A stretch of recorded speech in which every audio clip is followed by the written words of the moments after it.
இந்த லேயர் அகரகரை நான் ரொம்ப ஆசையாக செஞ்சேன்.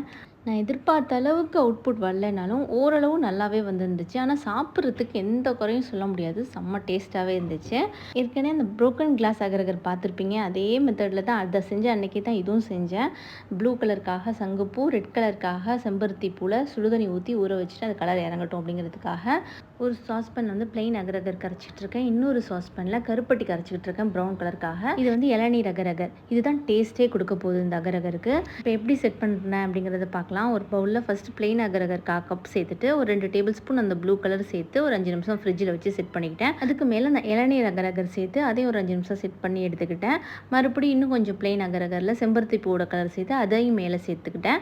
அதுக்கப்புறம் மறுபடியும் இளநீர் அகரகர் எல்லாத்தையும் ஒரு 5 நிமிஷம் செட் பண்ணி எடுத்தேன். இதில் என்ன தப்பு பண்ணேன் அப்படின்னா, அந்த இளநீர் அகரகரை இளநீர் தேங்காவை கொரன்னு அரைச்சி சேர்த்துக்கிட்டேன். நல்லா அரைச்சி கொஞ்சம் தண்ணி மாதிரி எடுத்து வந்துருக்கணும். அந்த மாதிரி இல்லாமல் கொஞ்சம் திக்காக இருந்ததுனால ஏற்கனவே செட் ஆயிருந்த அகரகர் மேலே இது ஊற்றும் போது கொஞ்சம் அடியில் இறங்கிக்கிட்டே இருந்துச்சு. அது மட்டும்தான். லாஸ்ட்டாக அந்த கருப்பட்டி லேயரையும் ஊற்றி அதுக்கு மேலே இளநீர் அகரகரையும் ஊற்றி கடைசியாக செட் பண்ணி எடுத்துட்டேன். அன்மோல்ட் பண்ணி பார்க்கும்போது பர்ஃபெக்டாக எல்லா சைடும் அந்த கலர் வரல.